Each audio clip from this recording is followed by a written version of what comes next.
विष्णु जिनका नाम है, वैकुंठ जिनका धाम है, जगत के उन पालनहार को हमारा शत शत प्रणाम है। हरे कृष्णा। निर्जला एकादशी के शुभ अवसर पर भगवान श्री हरि विष्णु और माता लक्ष्मी का आशीर्वाद आप पर और आपके संपूर्ण परिवार पर सदा सर्वदा बना रहे। आप सभी भक्तों को निर्जला एकादशी की हार्दिक शुभकामनाएं। हे प्रिय भक्तों, ज्येष्ठ मास के शुक्ल पक्ष की निर्जला एकादशी, जिसे भीमसेनी एकादशी या पांडव एकादशी के नाम से भी जाना जाता है, जिसका पालन करने से साल की सभी 24 एकादशियों का फल एक ही बार में एक साथ प्राप्त हो जाता है। इस व्रत के समान कोई दूसरा व्रत नहीं। इस व्रत को करने से मनुष्य के न सिर्फ समस्त पाप कर्मों का नाश हो जाता है, बल्कि इस व्रत को रखने से मनुष्य को जीवन की बाधाओं, पापों और संकटों से रक्षा होती है। जीवन के सभी कष्टों से छुटकारा मिलता है और धन, सुख, सौभाग्य का आशीर्वाद प्राप्त होता है और अंत में मोक्ष की प्राप्ति होती है। और परम भगवान श्री कृष्ण इससे अत्यंत प्रसन्न होते हैं और मनुष्य अपने सर्वोच्च आध्यात्मिक गंतव्य की प्राप्ति करता है। जो मनुष्य व्रत ना भी रख पाए तो निर्जला एकादशी की व्रत कथा को सुनने मात्र से भी उसकी समस्त मनोकामनाएं पूर्ण होती हैं और अपार धन संपत्ति की प्राप्ति होती है। ऐसा स्वयं भगवान श्री कृष्ण कहते हैं। तो आज हम श्रवण करेंगे निर्जला एकादशी की संपूर्ण व्रत कथा और साथ ही महाफलदायी 11 माता की कथा, तुलसी माता की कथा और आरती। तो आइए भगवान के चरण कमलों का ध्यान करते हुए कथा का रसपान करते हैं। जय श्री गणेश। हे प्रिय भक्तों, अम्बरीश इक्ष्वाकु वंशीय परम वीर राजा थे। यह भगीरथ के प्रपौत्र, वैवस्वत मनु के पौत्र और नाभाग के पुत्र थे। राजा अम्बरीश संपूर्ण पृथ्वी के राजा थे। उनके सुख, समृद्धि और ऐश्वर्य की कोई तुलना नहीं कर सकता था, लेकिन फिर भी राजा अम्बरीश को अपने ऐश्वर्य का कोई भी घमंड या अभिमान नहीं था। वे तो भगवान श्री विष्णु के परम भक्त और सर्वोच्च कोटि के राजा थे। उनके लिए उनकी संपत्ति का सागर स्वप्न के समान था। इस भौतिक जीवन की नश्वरता से भली भांति परिचित अम्बरीश महाराज सदैव परम भगवान की भक्ति में लीन रहते थे। राजा अम्बरीश ने अपने मन को भगवान श्री कृष्ण के चरण चिंतन में, वाणी को उनके गुणगान में, हाथों को श्री हरि के मंदिर को झाड़ने बुहारने में, कानों को अच्युत के पवित्र चरित्र सुनने में, नेत्रों को भगवान मूर्ति के दर्शन में और अंगों को भगवत सेवकों के स्पर्श में, नासिका को भगवान के चरणों पर चढ़ी हुई तुलसी की गंध लेने में और जीभा को भगवत प्रसाद का रस लेने में, पैरों को श्री नारायण के पवित्र स्थानों में जाने में और मस्तक को ऋषिकेश के चरणों की वंदना में लगा रखा था। और दूसरे संसारी लोगों की भांति वे विषय भोगों में लिप्त नहीं रहते थे और उनके समान ही उनकी प्रजा भी थी। उनकी प्रजा भी अपना अधिकतर समय भगवान के पवित्र नामों का जप, कीर्तन और सेवा में लगाए रखती थी। एक समय महाराज अम्बरीश ने अपनी पत्नी के साथ परम भगवान श्री कृष्ण को प्रसन्न करने के लिए वर्ष की सभी एकादशी तिथियों का पालन करने का संकल्प लिया और वर्ष के अंत में जब अंतिम एकादशी का पारण करने का दिन आया तो महाराज अम्बरीश ने धूमधाम से इस उत्सव को मनाया। उन्होंने परम भगवान तथा ब्राह्मणों की पूजा की, उन्हें प्रसाद वितरित किया और गौ दान दिया।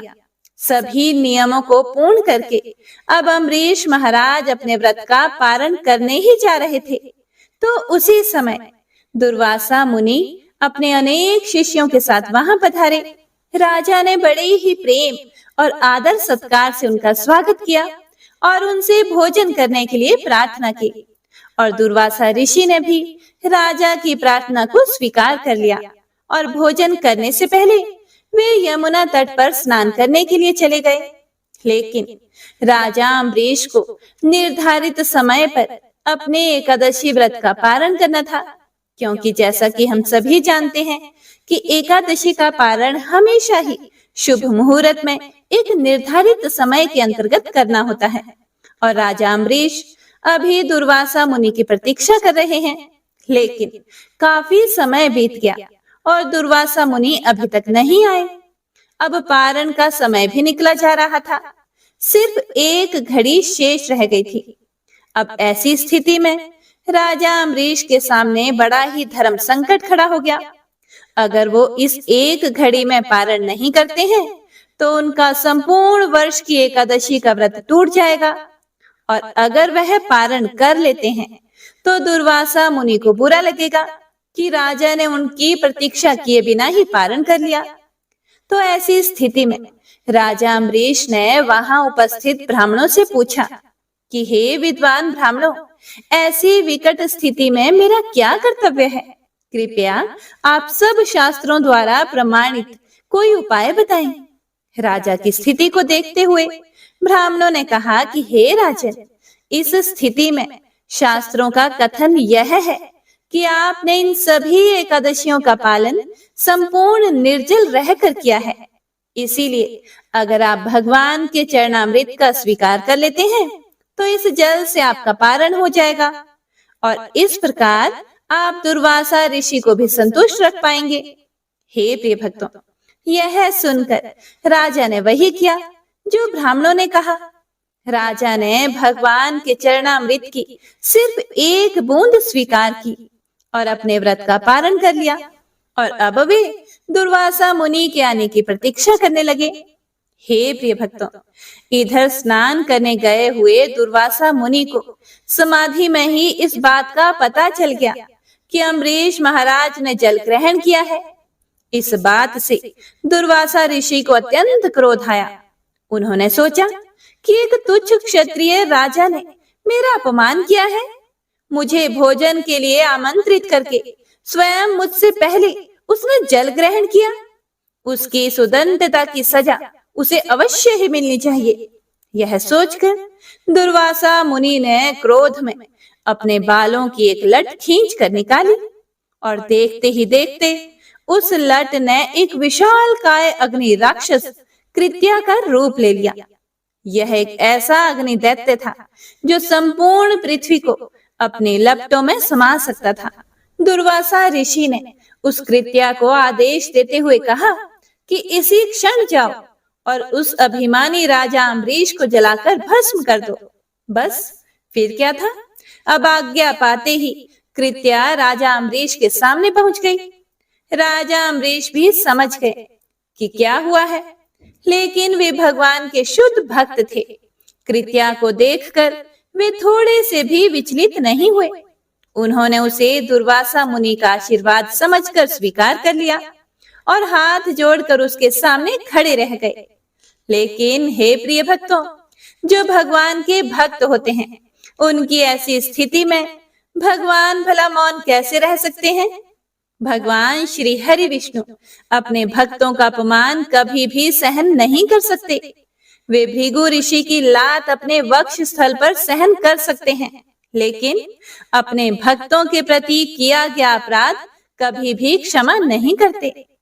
एक क्षण में ही सुदर्शन चक्र वहां पहुंच गया और सुदर्शन चक्र ने अपने तीक्ष्ण तेज और शक्ति से उस कृत्या नामक अग्नि दैत्य को जलाकर भस्म कर दिया।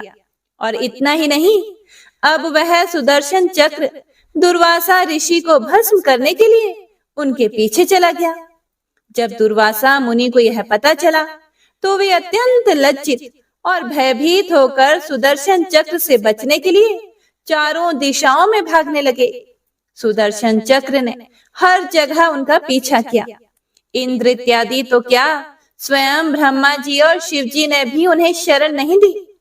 आखिरकार भगवान शिव ने उन्हें दया पूर्वक भगवान श्री विष्णु के पास जाने का सुझाव दिया, और भय से कांपते हुए दुर्वासा ऋषि उसी क्षण भगवान नारायण के पास पहुंचे और उनसे प्रार्थना करते हुए कहने लगे कि हे प्रभु, आप इस संसार के आदि और अंत हैं। आपके नाम का स्मरण करने मात्र से मनुष्य नारकीय जीवन से मुक्त हो जाता है। आपके भक्त महाराज अम्बरीश के प्रति मैंने घोर अपराध किया है। हे प्रभु, कृपया मुझे क्षमा करें।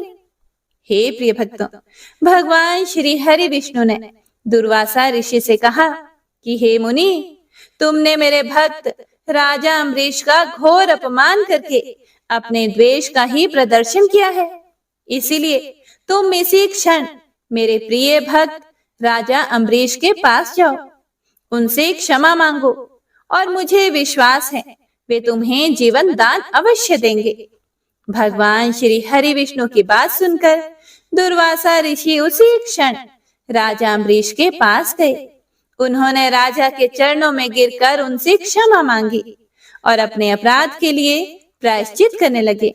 राजा अम्बरीश अत्यंत विनम्र होने के कारण दुर्वासा ऋषि को इस अवस्था में देखकर लज्जित होने लगे और उन्होंने सुदर्शन से दुर्वासा ऋषि की रक्षा के लिए प्रार्थना की और राजा की प्रार्थना सुनकर सुदर्शन चक्र वापस चला गया।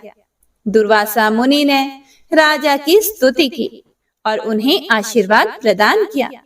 हे प्रिय भक्तों, तो इस कथा से हम समझ सकते हैं कि भगवान श्री हरि विष्णु के लिए एकादशी तिथि और उस एकादशी व्रत का पालन करने वाले अपने भक्त कितने महत्वपूर्ण हैं।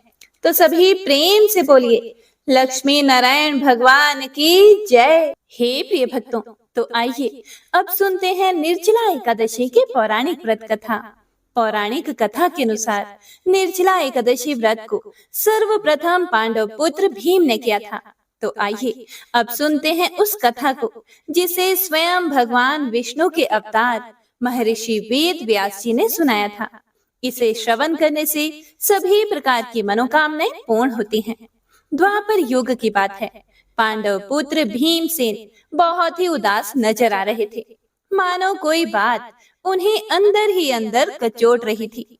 उनके मन में चल रही इसी उथल पुथल की उधेड़ बुन से वह बहुत ही दुखी हो रहे थे और कोई बात उनके मन में चुभ रही थी।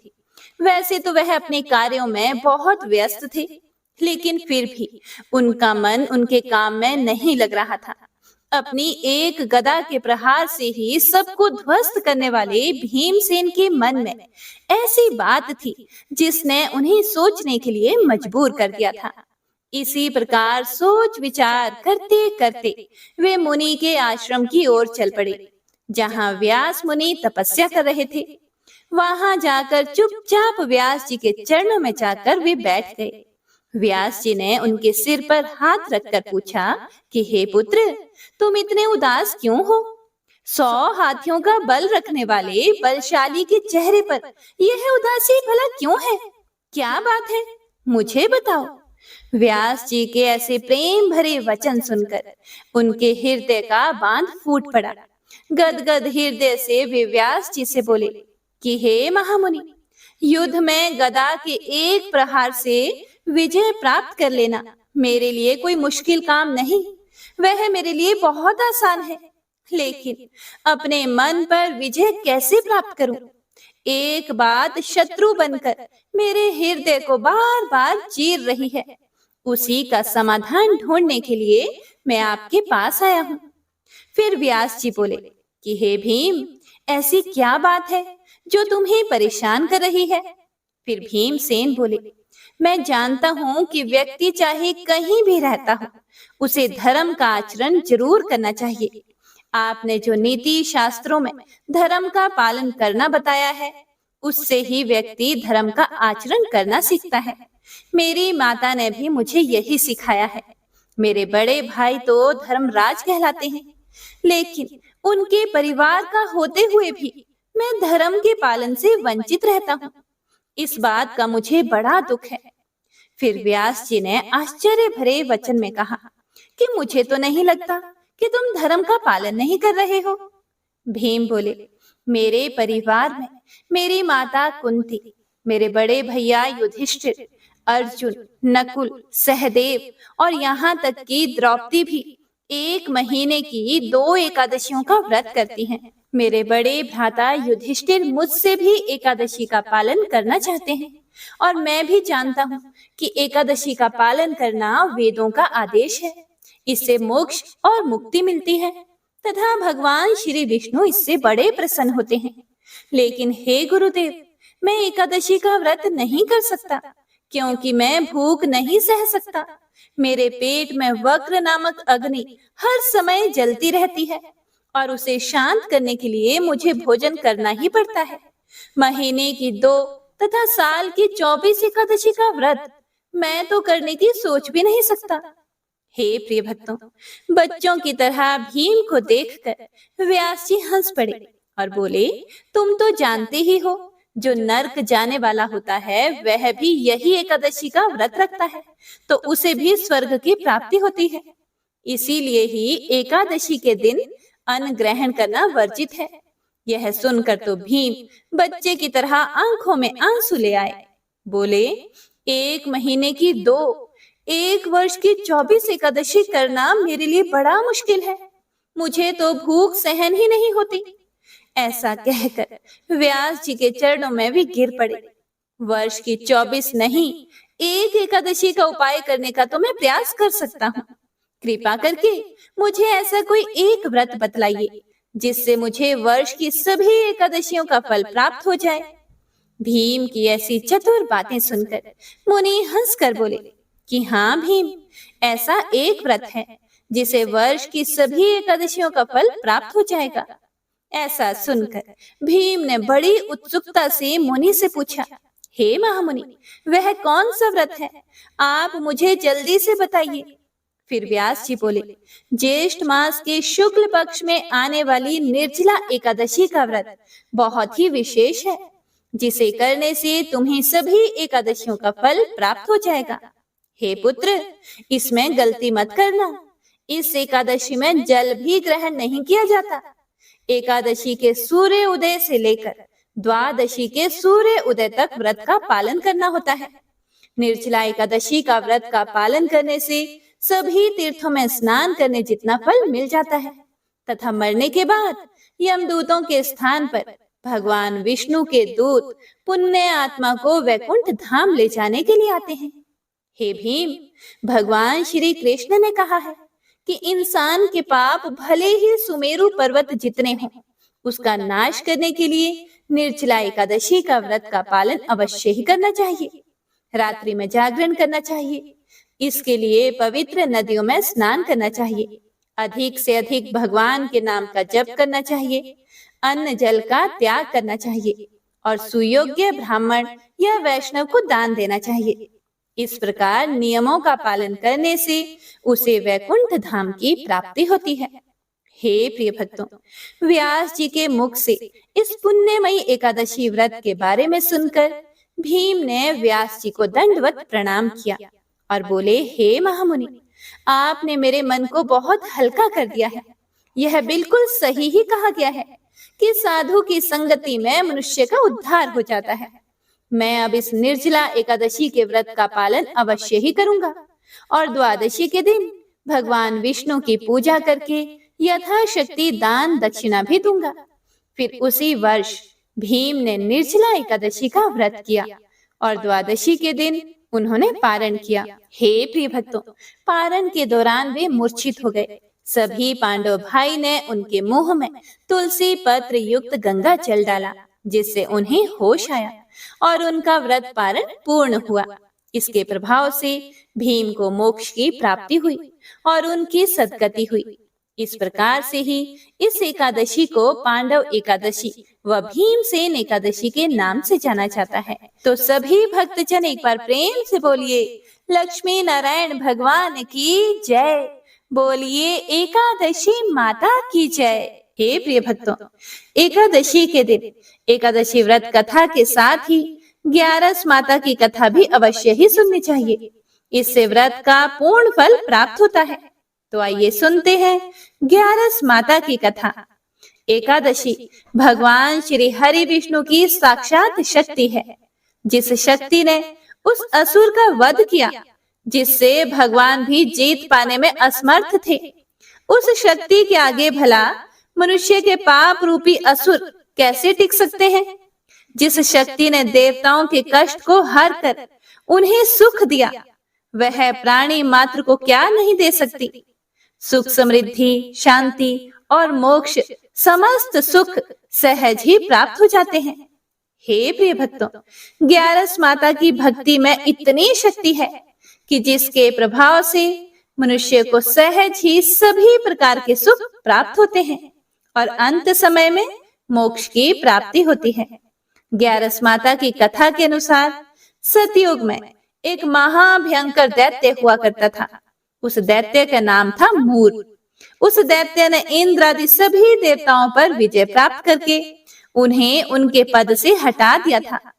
तब इंद्र आदि देवताओं ने भगवान शंकर से प्रार्थना की कि हे भोलेनाथ, हम सभी देवता मूर दैत्य के अत्याचारों से दुखी होकर मृत्यु लोक में अपना जीवन व्यतीत कर रहे हैं।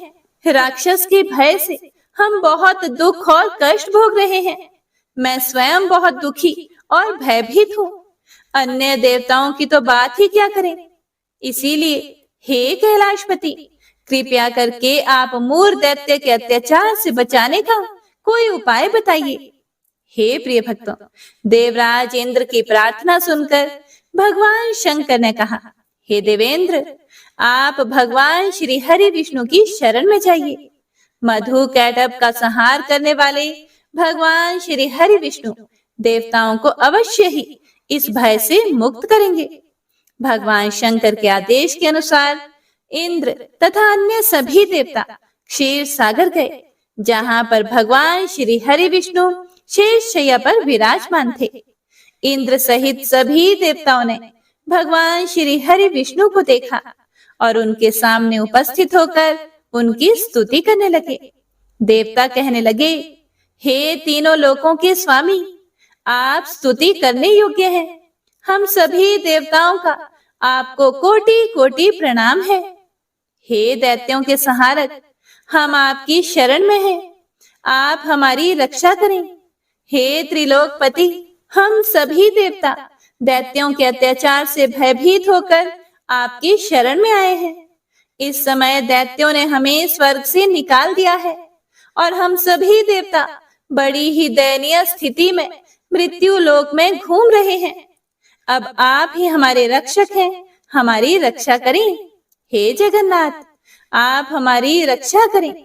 देवताओं की करुण पुकार सुनकर भगवान श्री हरि विष्णु बोले, हे देवगणों, वह कौन सा दैत्य है जिसने देवताओं को जीत लिया है? आप सभी देवगण किसके भय से पृथ्वी लोक में भटक रहे हैं?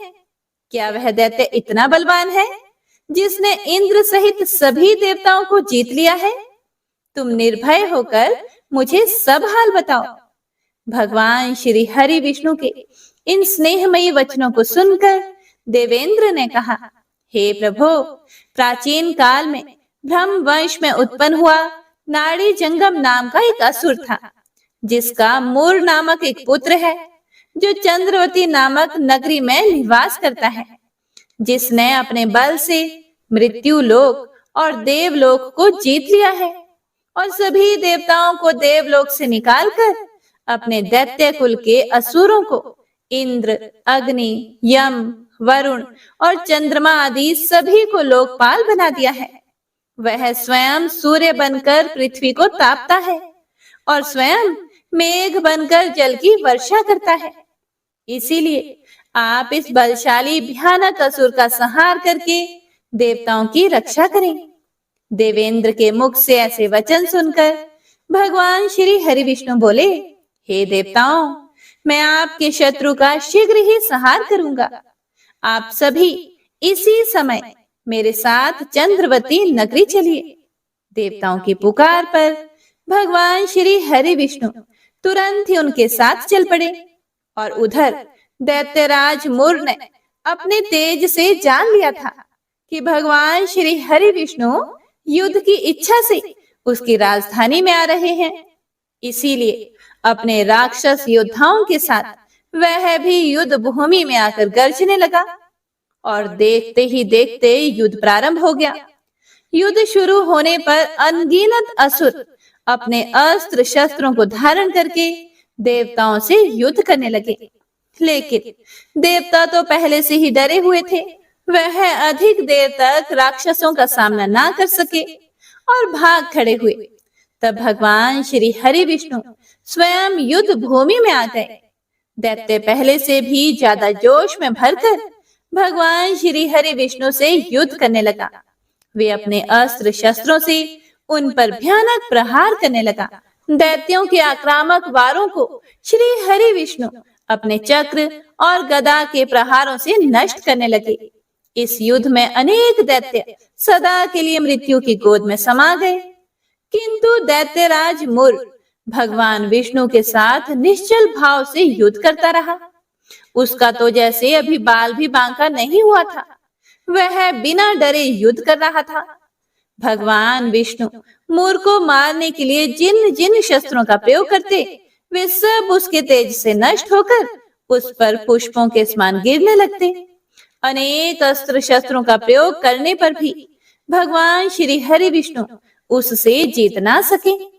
तब वे आपस में मल्ल युद्ध करने लगे। भगवान श्री हरि विष्णु उस असुर से देवताओं के लिए सहस्त्रों वर्षों तक युद्ध करते रहे, किंतु उस असुर से जीत ना सके। अंत में भगवान विष्णु शांत होकर विश्राम करने की इच्छा से बद्रिकाश्रम स्थित 38 कोस लंबी एक द्वार वाली हेमवती नाम की एक गुफा में प्रवेश कर गए। उस गुफा में भगवान ने शयन किया। भगवान विष्णु के पीछे पीछे वह दैत्य भी चला आया। भगवान श्री हरि विष्णु को सोता हुआ देखकर वह दैत्य उन्हें मारने को तैयार हुआ। वह सोच रहा था कि आज तो मैं अपने चिर शत्रु को मारकर हमेशा हमेशा के लिए निष्कंटक हो जाऊंगा।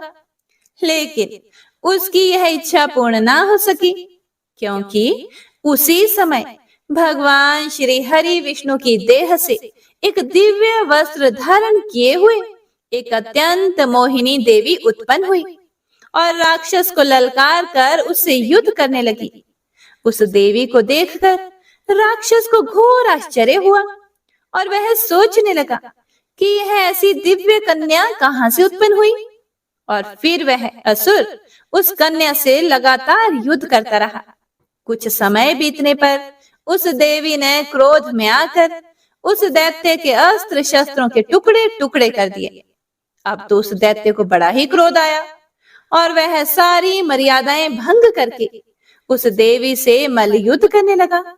उस तेजस्वी कन्या ने उसको धक्का मारकर मूर्छित कर दिया और उसकी मूर्छा टूटने से पूर्व ही उसका सिर काटकर धड़ से अलग कर दिया और सिर काटते ही वह असुर पृथ्वी पर गिरकर मृत्यु को प्राप्त हुआ और बाकी बचे हुए असुर अपने राजा का ऐसा दुखद अंत देखकर भयभीत होकर पाताल लोक में भाग गए।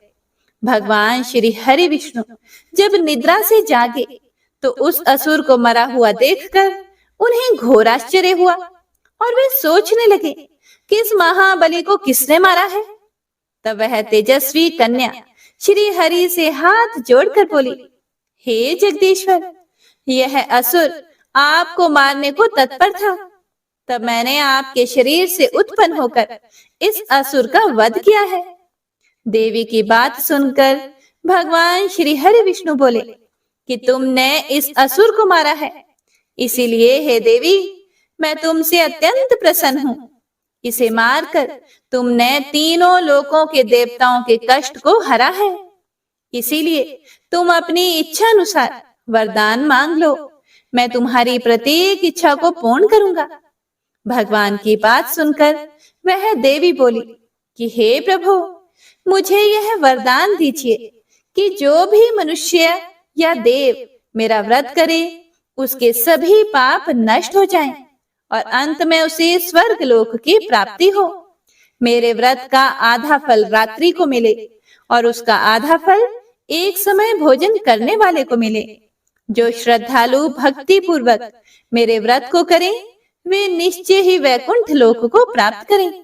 जो मनुष्य मेरे व्रत में दिन तथा रात्रि को एक बार भोजन करे वह धन धान्य से भरपूर रहे। कृपया करके मुझे ऐसा वरदान दीजिए।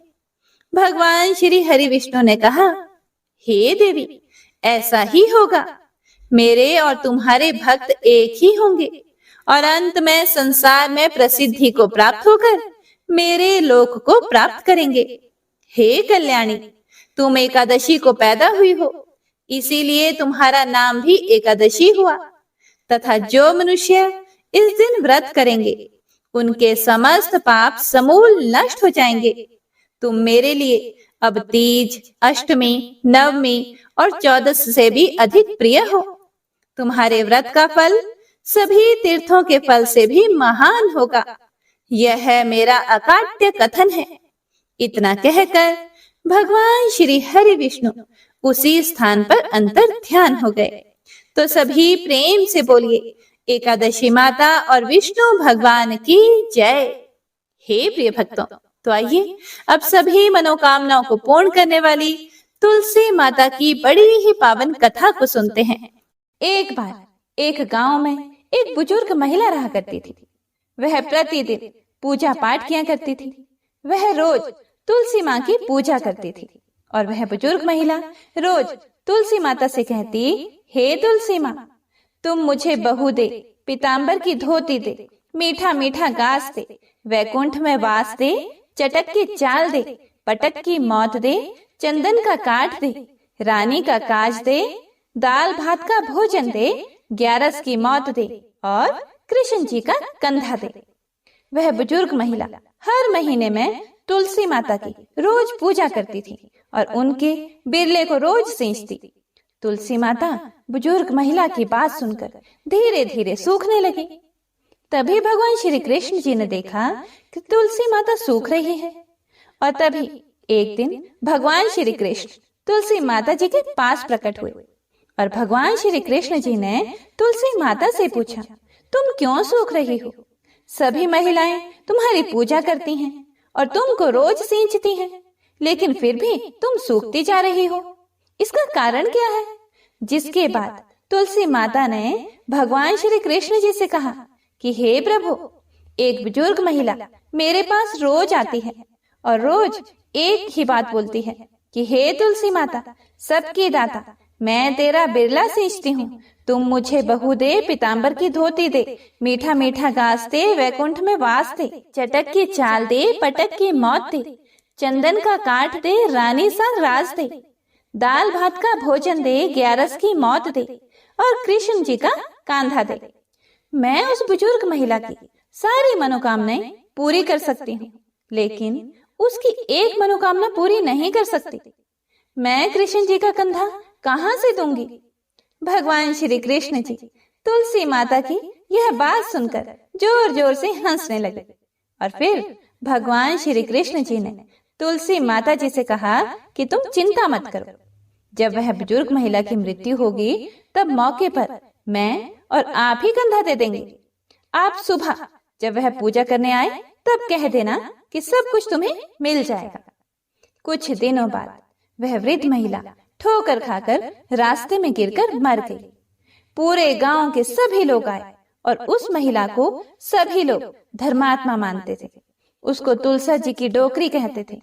उसके परिवार में कोई भी नहीं था, इसीलिए गांव वालों ने ही उसके अंतिम संस्कार करने की योजना बनाई और उसे नहलाकर जब वैकुंठी पर बैठाने के लिए उसे उठाने लगे तो उसका मृत शरीर इतना भारी हो गया था कि उसे कोई उठा नहीं पाया। यह सब देखकर वहां के सभी लोग तरह तरह की बातें करने लगे और कहने लगे कि यह इतना पूजा पाठ करती थी, हर समय माला फेरती थी, इसीलिए यह इतनी भारी हो गई है। वहीं पूरे गांव में चर्चा होने लगी कि डोकरी माई कोई भक्ति नहीं करती थी, यह छल कपट करती थी। हम जिसे धर्मात्मा समझते थे वह पापी है, जो कि किसी से भी नहीं उठ पा रही है। यह इसके कर्मों की सजा है। इधर भगवान ने सोचा कि मेरे भक्तों की निंदा हो रही है, इसीलिए भगवान ने बूढ़े ब्राह्मण का भेष धारण करके वहां पर आए और वहां पर जितने भी लोग इकट्ठे हुए थे उनसे पूछने लगे कि यहाँ पर इतनी भीड़ क्यों लगी है, जिससे लोग कहने लगे कि यह डोकरी माई मर गई है और पाप इतना था कि जिससे यह उठ ही नहीं पा रही है। सब उठा उठा कर थक गए। तब ब्राह्मण जी ने कहा कि मुझे एक बार डोकरी के कानों में कहने दो, फिर वह देखो कैसे उठती है। तो सभी लोगों ने कहा कि आप भी प्रयास करके देख लीजिए। तब भगवान ने उस वृद्ध महिला के कानों में कहा कि हे डोकरी माई, देखो मैं आ गया। और जो भी बुढ़िया माई पूजा करते समय शब्द कहती थी, वह शब्द उसके कानों में कहने लगे। तू बिरला सिंचे मेरा, मैं करूं निस्तारा तेरा।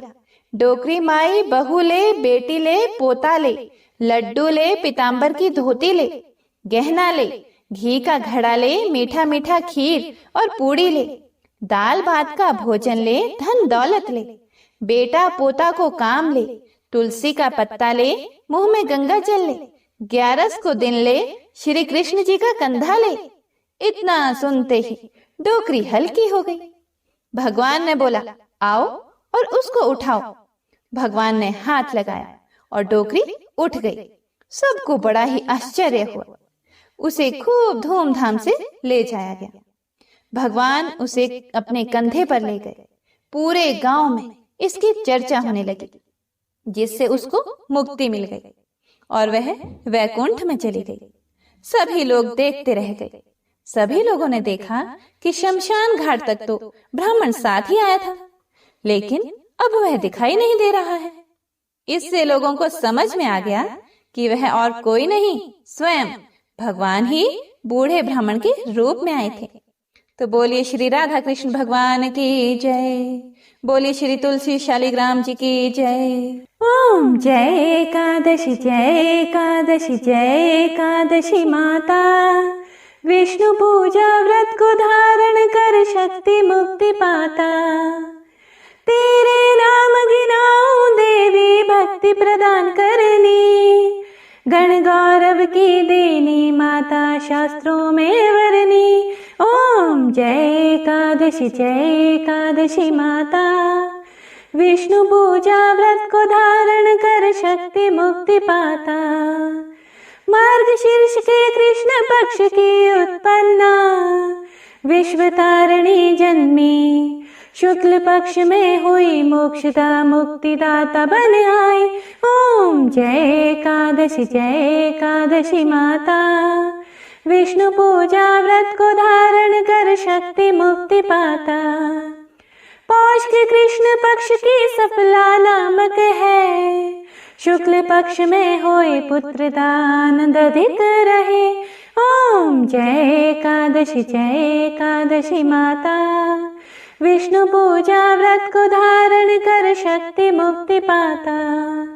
नाम षटतीला माघ मास में कृष्ण पक्ष आवे। शुक्ल पक्ष में जया कहावे, विजय सदा पावे।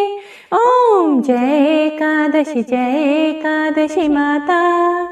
विष्णु पूजा व्रत को धारण कर शक्ति मुक्ति पाता। विजया फागुन कृष्ण पक्ष में शुक्लामल की। पाप मोचनी कृष्ण पक्ष में चैत्र महाबल की। ओम जय एकादशी, जय एकादशी माता। विष्णु पूजा व्रत को धारण कर शक्ति मुक्ति पाता। चैत्र शुक्ल में नाम कामदा, धन देने वाली। नाम बरूथिनी कृष्ण पक्ष में वैशाख माहवाली। ओम जय एकादशी, जय एकादशी माता।